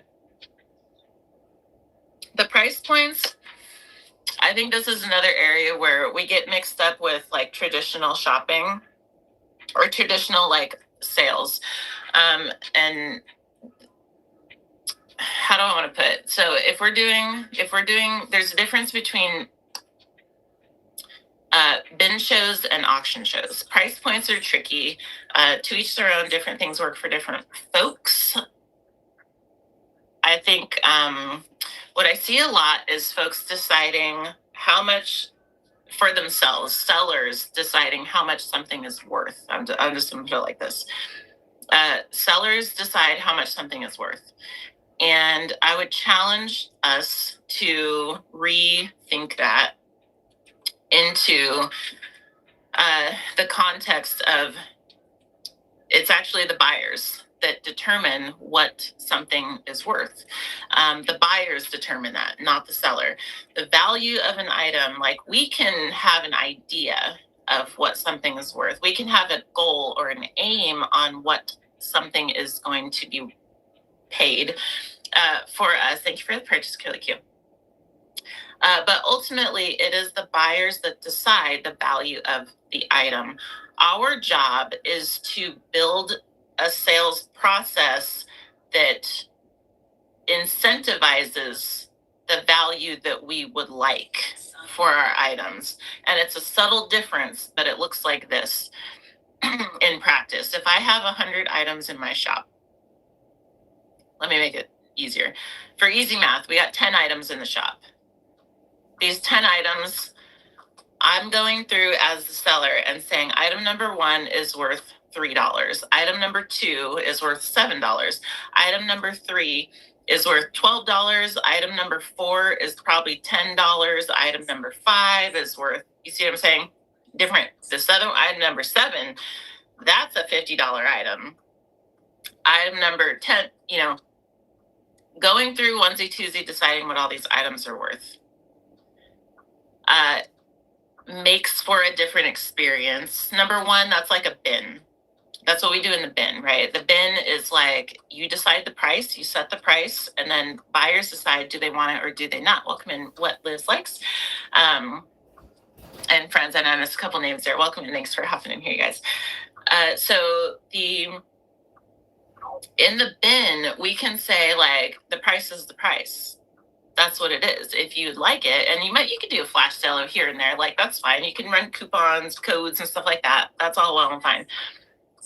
But the challenge is to get us thinking that auctions are different. They are different. The value is different. We can set all we have to determine is the starting bid. The starting bid in a way that like hopefully gets us a minimum return, right? So if the items sell for that starting bid price, we didn't lose our butts on it, right? That's the idea. But the specific price point is up to the buyers, and it's a subtle difference, but it matters to the buyer's experience, and it contributes to the success or miss, I don't want to say failure, but miss in our auction shows, because if we're auctioning items for exactly what we want for them, then we're missing I think we're just missing a huge, we're missing the cultural, I don't know if cultural is the right word I want to use here, but we're missing the energy. We're missing the point. We're missing how auction shows operate. This is not, it's a traditional selling mindset, and current live selling auctions don't work like that. So if we have our 10 items in the shop, Making Grace Vintage talks about this a lot. We create a shop where the buyers have to go through and decide for themselves and try to do the math of, do I agree or not with the value that this seller has placed on all these items, right? Instead of, if we just pick like, hey, starting bid is $5. Starting bid is $5. It doesn't on everything. On everything. Starting bid is $5 creates a different thing, big energy, because then the buyers, all they have to decide is, do I want it or do I not want it, right? And as a whole, for an auction show, one of our goals is like retention, energy, bidding, a bidding room, and then bidding velocity. So bid items up. So if we see this sometimes, if we start an item at $3 or $20, sometimes the item won't sell for $20, but if you start at $3, it'll bid up past $20. There's like psychology things that go with this. And that's the word I'm looking for, the psychology. When we go through picking our prices and stuff and determining the value, we miss the psychology. We miss the psychology completely. Bidding and auction psychology does not agree with us just going, here's how much this is worth as the seller. We don't decide, buyers do. Does that make sense? What Liz Likes says, it's an economic culture, a great way to think of it. It really is. And live selling is fairly new, right? And so it does require us to adapt and unlearn and relearn, like what is the best way. And we can learn through other people too, like what's the best way to sell these things. Mira, how you doing? Happy Tuesday. So the psychology, that's the main thing. The psychology. When we're running auction shows, we have got to factor in psychology. Psychology and energy. Those are the main two things. If a show is lacking energy, it's not going to be a good auction show. If an auction show is lacking certain psychology strategies, it's not going to work well. It's just not. And I would encourage everyone to look at anyone that's struggling with auction shows is, so what am I doing wrong here? Because it's super frustrating. You show up and you run your items and no one buys them. That's super frustrating. Been there, right? Or when they buy them, but there's no bidding, or especially if it's pity buys and you're just like, dude, I swear that same person bid 5 times, or anything like that. It's frustrating. And so that could be the thing. That could be a key of what's missing. Thank you for the purchase, is the psychology and the energy, right? So the sales process, that intro sales process of what are we running? What's the price points? Does it drive energy? And this will look different for everybody, but that is our work. That is what we have to build, a show process that can speak to those two things specifically, the energy. You know what, Mira, I'm glad you brought that up, because that is on the next point, is the assessment. So we have to. It's one of those things. It'll make or break our growth. It just will. Miss most of the show, appreciate these and want to play it back. Thank you. Okay, so for the selling, so intro sales, so we talk about sequence, the pace, the price points. I really think just keep it simple with the price points, because if we just pick a price point or two or even three to start all our products, we can allow buyers to determine the value. That's the point, right? We can allow, because that's what this is. That's how live auctions work, right? The buyers determine the value. We have to go in knowing that and set up our price points to reflect that with that in mind, right? So price points, psychology and energy in mind. The time, so that's just be on for an hour and then get off, something like that. And then having a plan for reruns and stuff. So if we say I'm going to run through this rack or this inventory twice, and then maybe the things that don't sell, have a plan for those. So this is our process, right? So we go, okay, well, I have these 5 items left. What to do with those items, right? Are we going to do one as the buyer's giveaway? Are we going to do just a thank you give you at the end? Are we going to drop them 10% or 25 or 50% and then run them again? What do we want to do with those? Do we want to just get rid of all the extra inventory? Do we want to leave it for the next show? What do we want to do there? Having a plan for that to conclude the sales portion. And then do an outro, which is sales shows. I haven't emphasized this too, because energy, right? Sales shows can't just go on forever.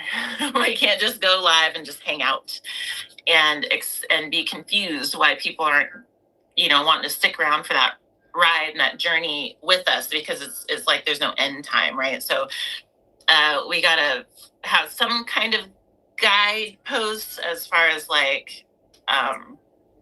going to run through these and then we're going to go raid. And that's what we're doing, right? When it starts to linger, it's you ever go in someone's show and you're you go on a raid train, you're oh, I'm going to go say what's up to this person. You're get in there and you realize that it's an hour-long raid train and they just started 2 minutes ago. And you're oh God, I did not know I was signing up for that. That's what it feels like, right? That's what it feels like. So the show has got to end. It's got to end. Don't wait till the energy fizzles out all the way to then go end and raid. decide in the beginning at what point it's going to end. There's got to be a beginning, a middle, and an end. Determine the end. It leaves things on a high note, multiple reasons for it, but it's got to end. So then with the outro, having it predetermined when it ends, share what you got upcoming, and then say your thank yous, and then go raid, and call it there. None of this like, oh, we just got another raid, and so let's like find some more things to do and hold on to you. No. Oh, you guys are coming in just at the tail end. Unfortunately, we just ran through all our items, but we are going to be here this next Tuesday selling blah, blah, blah, blah. Please come back and join for that, right? Keep your boundaries so people can FOMO in and know when to get with you, because it's energy, right? Don't just be available all the time any which way and stuff like that. Hello. Needed to hear that. Creates a little scarcity is the right word too. Scarcity. Yes, thank you. Nothing wrong with it, right? We want to cater to everybody, but there is, I don't know if power is the right word I want to use, but there is benefit to just going, here's the supply, and here's the boundaries, and here's what we're doing, because then it sets the expectations, and it allows buyers to understand your process. If you know your process, your buyers can understand your process. And then if your buyers can understand, they'll respect what you got going, or they'll just decide this ain't for me. One of the two. But something, right? I don't know if you guys can hear my stomach growling. Let me get a sip. I feel like I just been like rambling and not breathing a whole lot for like 5 minutes. Okay, I wanted to conclude that though, because we're like about 15 minutes left. But that is essentially, and I guess we'll just kind of wrap that up. The auction shows. Our goals are going to drive what we're setting out to accomplish, right? So if we're going live doing our auction shows over and over and over the same way, especially if we're expecting different results, like we got to change something, right? Our goals are going to drive the change, right? What are we trying to do? What are we not happy with here? What would we like to turn this into? We got to define those goals. They could be financial, they could be non-monetary, they could be controllable wins, right? Curating our items, determining what things we're going to have for sale specifically, with shipping in mind, and then structuring the shop, the staging, and the showcasing so that the products are the focus. Hello, Andy Someta. Oh, DR Kindness with the red. I was like, that's a couple new names. How's it going? Thank you so much for that, Ray. I didn't realize you were still on. You've been on for a long time. Let's get a giveaway started over here. I was just doing a recap of our topic today, a holiday card running right there, you guys. Thank you so much for thinking of me. Makes my D every single time. Welcome, D friends. He started late today. All right. So here we got Jules, Callie Queen, Memes, Lone Star, Left Bundle Branch, Andy Someta, Mel's. Hello, you guys. If anyone is new here, there's a couple new names to me. I'm Tamika Crow, Custom Woodburning, Thrift Works. How you doing? You got me thinking about those dang cards. I was. You might get me on those. Thrift Works. The more I see them and the more I think about them, I'm like, dude, I'm getting FOMO. You know what I mean? I'm getting FOMO for these cards. So I'm Tamika Crow, Custom Woodburning. I do heat gun art on wood-based products. I have products that are just art. I have products for sellers that are like display pieces with your username and stuff. And I have like random upcycles and wood stain, torch, cool things. We're doing live demo on Fridays, every other Friday. And then we're going to be starting a new drop show the first Friday of every month starting in January. If you guys are into that, want to see what we have. Also, we're here every Tuesday doing a chat show. So that's what you're coming into now. We're close to the tail end. We're about at the tail end. We're going to wrap up maybe like 10, 20 minutes or so. But welcome to it. Welcome to it. We have a different topic each week. Today we're talking about auction shows. Auction show, need burned wood cards. You know what? That's the thing. I was like, what would it even be? Because I feel like it would be like me in a cartoon, like with a flame, like my torch. It would be like if I lit this and I got that and like a piece of wood in one hand or something like that, maybe an axe. So much cool stuff you could do with it. But you know, actually, I'll save the idea of what to do with them in case I do it. I think I came up with a clever marketing thing for what to do with them, but anywho. Oh, Liz, do you have cards? Do they have soap in them? I hope it has a skull soap. They're so cute. If anyone in here did not know, what Liz likes has glow-in-the-dark soap, like handmade soap. Super freaking cool. Oh, but you do have the card. I want to see. They are super fun. They are super, super fun. I actually, fun fact, don't own a single one yet. I don't own a single one. I try to like hop in giveaways when I get them. I'm not a collector, so I haven't worked up my juju to start purchasing them, but I adore them. I do adore them.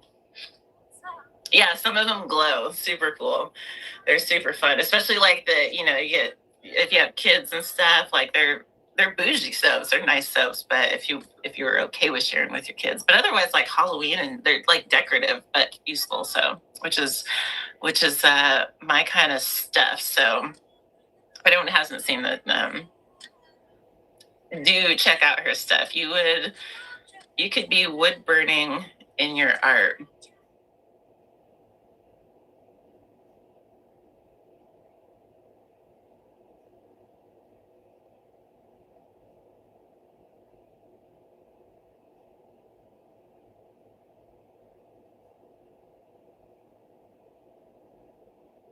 Me a voicemail. Or leave me a voicemail. Can you hear me now? Can you hear me now? There we go. Okay. It takes forever. Once somebody calls, it takes forever. So basically, what we were talking about was auction shows. So today, just having a process, having goals, having showcasing and staging and all this that allows the products to be center stage, basically, so people can see what they're buying, and then having a process to sell the things. They're not going to sell themselves, so we talked about that. Having our auction show set up in like an intro, middle of the sales, and then an outro kind of a way, as opposed to just going live and like showing some things. There's a big difference, right? If we create a process, then we have something to dial in. And I guess actually that circles back to the last thing. I guess I didn't touch on this, was that's the short of it. But once we've done all these things, once we've created a show, because that's the main thing, is we got to create a show, right? James Bond! Congratulations. I might send you two different things, because I have something else that I found that do you have kids, James Bond? Let me know. Do you have kids that you're going to shop for? So the last thing is assessment. So main takeaway for those just coming in, I suppose, is for auction shows, we have to create a show.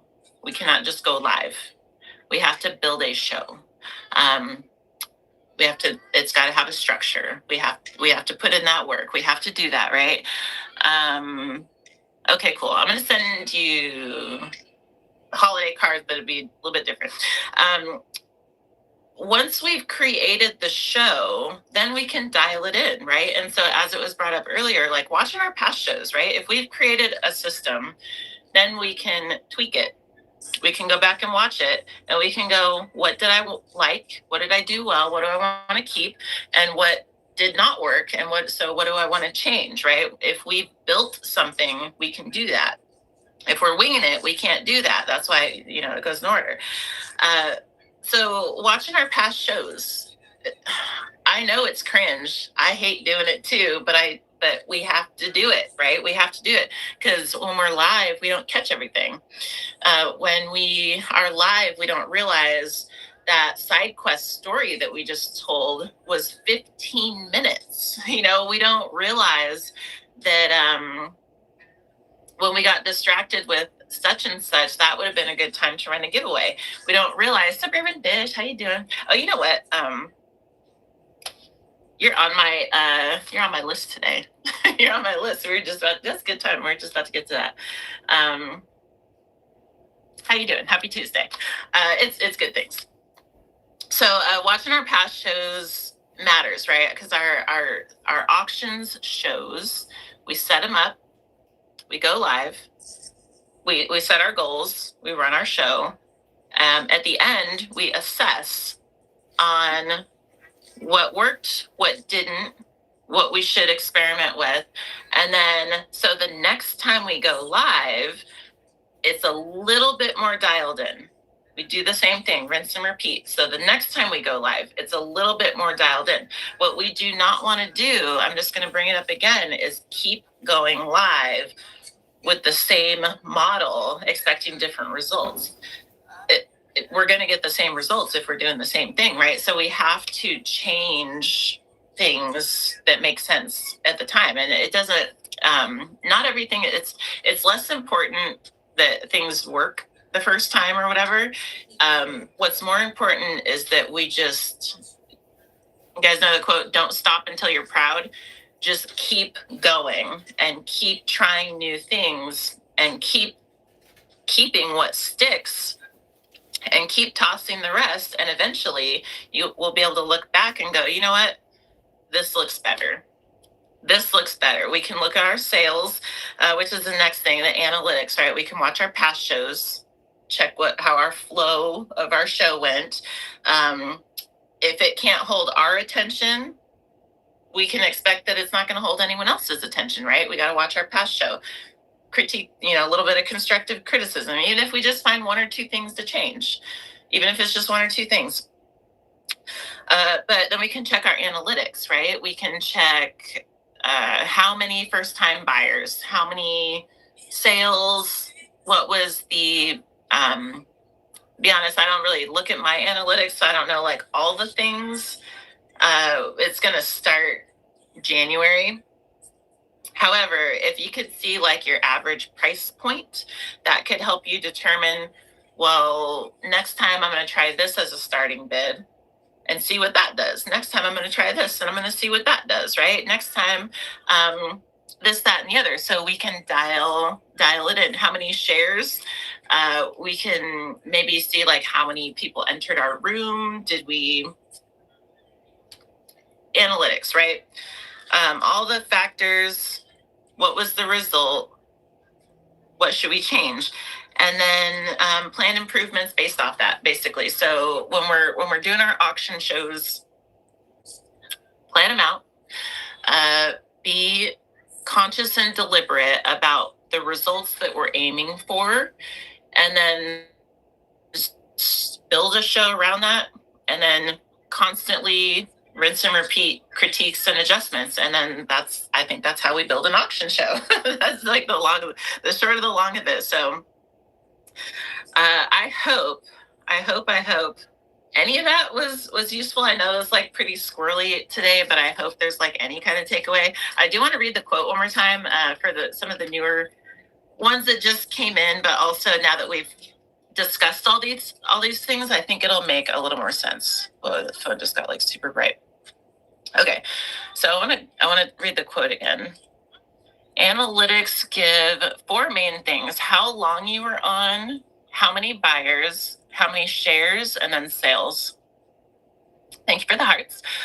It's good stuff, right? This is good stuff. Okay, so I'm going to reread the quote because now it'll maybe make more sense on why I picked this one today. Look at them every show.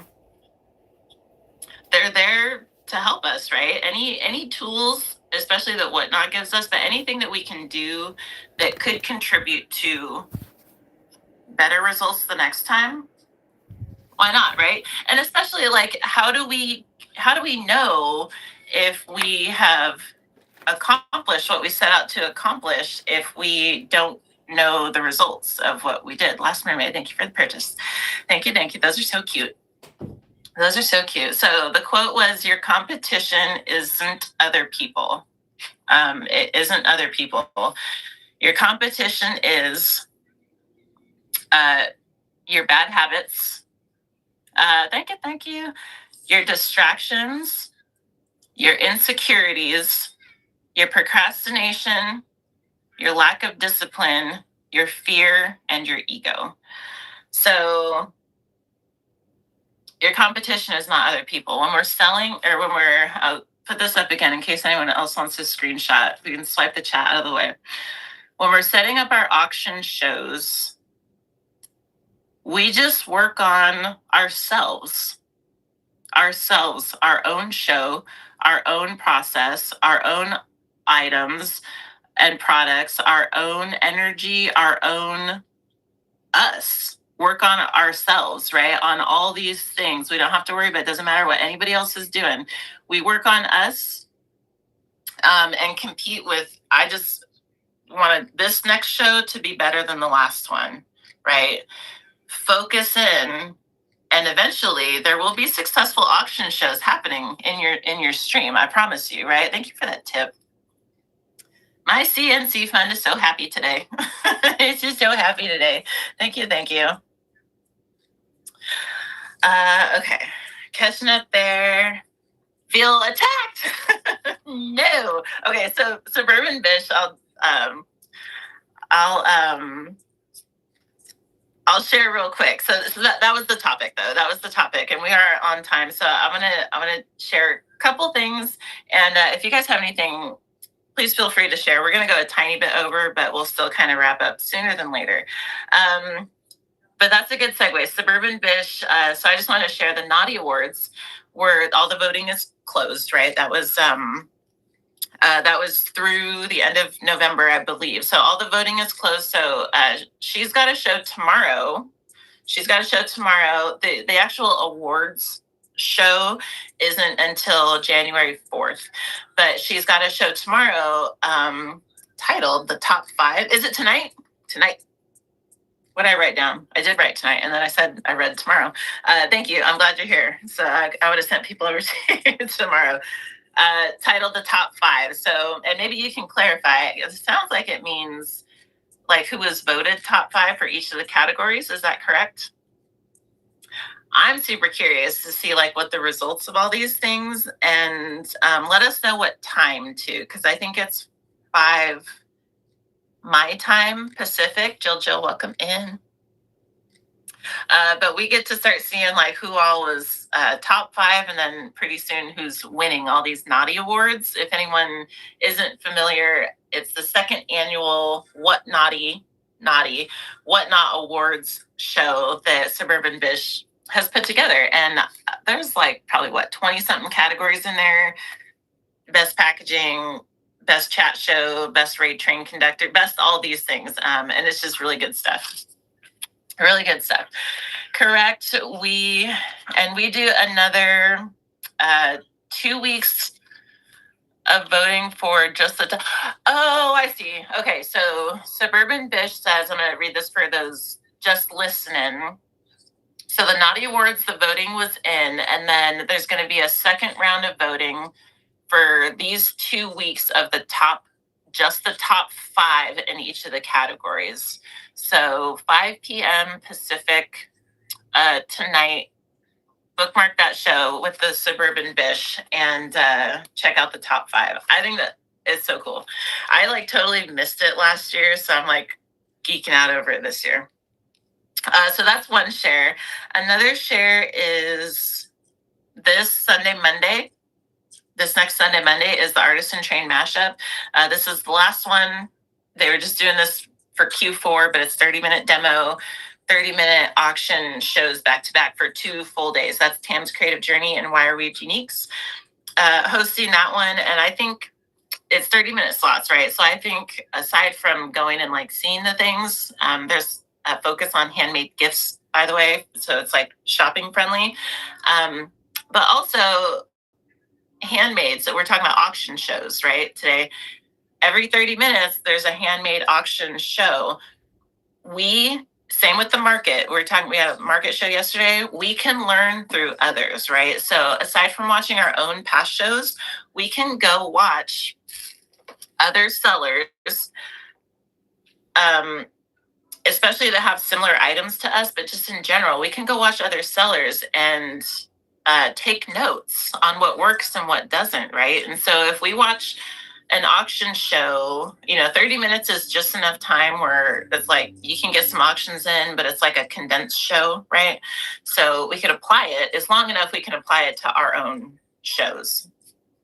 Beginning, middle, end, right? Process in place. So we can go watch and go, okay, these 5 people sold 0 items. Why? So you can take notes and go, what are the things I'm not going to do in my show, right? What was the showcasing like? What was the staging like? What did the shop look like? Were there quality listings? How were the items being shown? What was the focus? Was it the person or was it the products? We can go observe these things, right? And apply the wins to our own shows. Have a couple open spots for cancellation. You guys, Artisan Train Mashup Sunday and Monday. If anyone's not in that would be interested in a 30-minute demo or auction spot for handmade or upcycle, DM Tam, right there. Sunday, Monday. It's good stuff, I'm telling you. It's a good community too. Anyway, so DM Tam if you are available, because it's the last one. And so last opportunity to get in there. So get in there. There you go. Thank you for bringing that up. And then what else? What else? I guess the last thing I'm going to share is there was a blog post out today, you guys. I meant to lead with this and then I kind of got sidetracked in the beginning. I'm not going to read through it, but I'll just tell you it came out this morning and it is titled Product Spotlight, Social Media Stickers, Holiday Prep, and New Categories. This does sound, I'm very actually curious what the social media stickers means.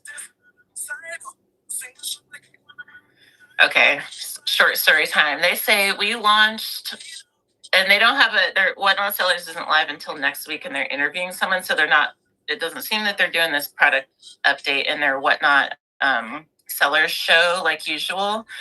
But okay, yeah, me too. So they say so in the blog it says share your shows with social media stickers. It said, we launched Whatnot Stickers, an easy way for you and your buyers to share Whatnot moments across Instagram, TikTok, and more. Use the live now and only on Whatnot stickers to promote your upcoming shows, highlight exclusive drops, and tag your Whatnot username so followers can join directly from your stories. So it's like little flashing icons that are linked to your Whatnot. Am I understanding that right? Is that what that is? So for Insta, TikTok, and more. Yeah, so that's cool, right? That's pretty cool. I won't read so they have holiday selling best practices. I'm not going to read through that. For promote tools, flash sales, optimizing listings for discovery, make the most of gift season, and that's it. And then new categories, There's a thrill joy category added to toys and hobbies. There's a big and tall clothing added to the men's fashion. There's a cats and dogs, fish, and other pets added to the pets category. So maybe they just divvied up the pet category. Outdoor gears added winter sports. Sports gear added football, racket sports, skateboarding, and soccer. Trading card games added Rift board. Gundam cards. I'm old. I don't know what these are. And then Lorcana, whatever that is. And then entertainment cards added TV and movies cards, and then other entertainment cards. So I will be curious if that is PWE, entertainment cards. But anyway, so categories, holiday tips and tricks, and then stickers. And it doesn't say, no, it does say past tense, we launched. So when you guys are on, I guess look for that. And I guess I'll show you. This is what they look like. All these little like bloop. So I guess if you see those on Insta or TikTok or whatever, go see if you can click on them. Doink around with them. Otherwise, maybe when you're on those, look for the prompts to try and dabble with them. I guess. Kind of cool. Kind of cool. Let me hop back over here. So Whatnot Wonderland event, December 10th and 13th. I don't even think I saw that. Thank you. Whatnot Wonderland event. That's probably it. Did you get that in an email? Is that an email? Check Seller Hub. Heck yeah. And TJ, are there like commission deals, or is there any kind of like thing attached to that you could share? Gabriel, thank you. Thank you for coming in here and hanging out with us. I appreciate you. I do appreciate you. It's the other place. It's the other place I hang out. Good stuff. All right. What do you guys have coming up? Do you guys got any shares? Anything that you, anything else? Winter Wonderland, hop in there. Again, shout out today was Lilac Bloom. Click on her name right there. I'm gonna call you out again because you're right at the bottom.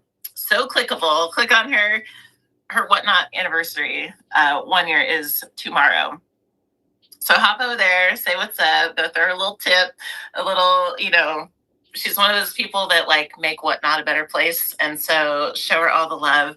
Hitting the 1 year, I know it feels like she's been here longer than that, but it's only been 1 year tomorrow. So congratulations for making it, because a lot of people don't make it a full year. So kudos to Lilac. And yeah, that's what I got. So, and we're doing okay on time. We're only 10 minutes. We're only 10 minutes over. First Raid Train hosting December 12th. Merry Mixed Media Art Express. Lost Mermaid, you're hosting that? Your first Raid Train? That is way exciting if that's the thing. Side note, without sharing too much at this moment, if there is anybody who may be interested in hosting or co-hosting a handmade train, like a monthly handmade train, please DM me. Please DM me. I'm chewing on something. 1 year anniversary tomorrow, 3 p.m. Pacific. Gonna be so good. Are you doing anything? You got any like certain plans for that we should know about, Lilac? Or we could just go in live just to be like, woo, just celebrating a little bit. Lost Mermaid, is that your first one? Is that your first one that you're hosting? Is that what that means? We can do a 10-minute one. Yeah, there's something specific that was existing that I was considering like taking a torch on. But raid trains, I've hosted a number of raid trains. They're a lot of work. And so I'm not sure I want to like take on that venture solo, if at all. So I just am chewing on like plausibility, but I am curious if like maybe there's someone connected that may be interested also. So maybe it's like not just for me opportunity type of thing. So yeah, if anyone is interested, please DM me. It would be monthly, handmade.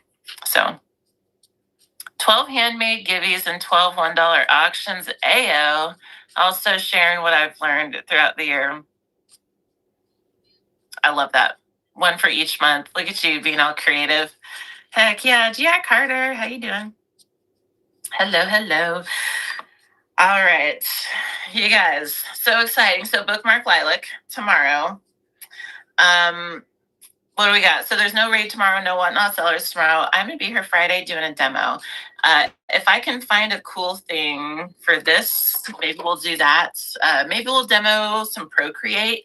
Maybe we'll demo Stay Home to Shop sent me a bunch of these like pine wood sticks, whole bunch of them. So these are going to be my challenge of like, what do we do with all these sticks? And so I have some ideas. So I might upcycle some of these for like, let me know if you guys have any random ideas for them. But otherwise, we might like brainstorm session a little bit with these. Might upcycle one or two for the drop show coming up. We might make some other stuff, but live demo Friday. That'll be the first Winter Wonderland Handmade Market day for the winter. So there's going to be a bunch of shows on. I'm probably only going to be live for an hour max. I think I'm going to try to keep my market shows to an hour so I can see everybody else's shows too. But that's coming up. And then we'll be back here Tuesday. I think this next Tuesday is the Whatnot topic. What is it? I think we're talking about goals, like 2026 goals. Don't quote me on that, but I think next Tuesday we're talking about goals. And then there's a whole bunch of other chat shows that are going to be goals focused for throughout the month of December. So keep an eye on those if you want the extra ideas and such. So got the message. Thank you. Awesome. Just scheduled my Winter Wonderland to cross over with Handmade Market next Friday. Heck yeah. Oh, you know what? If that does cross over, James Bond, I'm glad you said that. And TJ, I'm glad that you brought that up because we definitely should cross that over. I'm gonna write that down. Look at you guys. Winter Wonderland. That's very fitting too because the titles are actually the same. Winter Wonderland.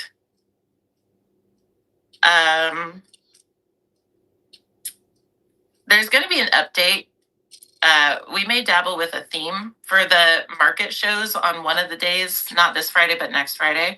So if anyone is not in one of those group chats that wants the updates, that wants to be in one of those, DM me because I think we're gonna start coordinating some stuff. So there's that too, crossover. But yeah, if we could be featured in that event, that would be super cool. So make it work for us. Use the stocking stuffer subtitle. Heck yeah. Heck yeah. Okay. All right, you guys, feel free to share if there's any last things. I'm going to find us someone to raid. Thank you guys so much for hanging out. Thank you for the purchases. Thank you for sharing all the things. I was never added to the market. Oh no! Greta. Add Greta.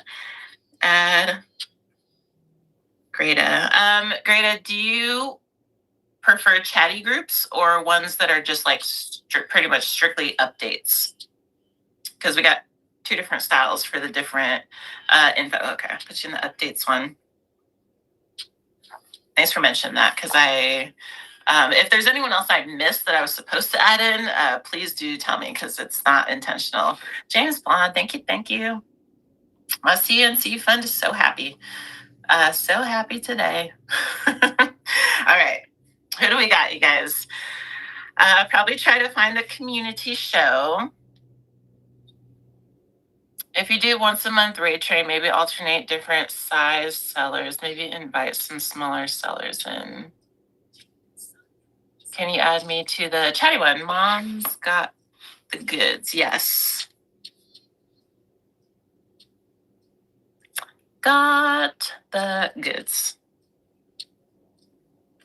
Goods. I will add you guys right after this show. Most definitely. Didn't miss. But want to be involved. Yeah. Heck yeah. All right. All right. Let me see here. Community tab. Since we are, there's not much. Moody, are you in here still? The gal that does the workout shows is live right now. And we ended up not going to her before, but it's her birthday. She's doing a birthday workout. You guys want to go somewhere random? Do the roll of the dice. Will they be carried over to next year? The group chats will be. Let's do it. All right. Let's go send some happy birthday vibes. I don't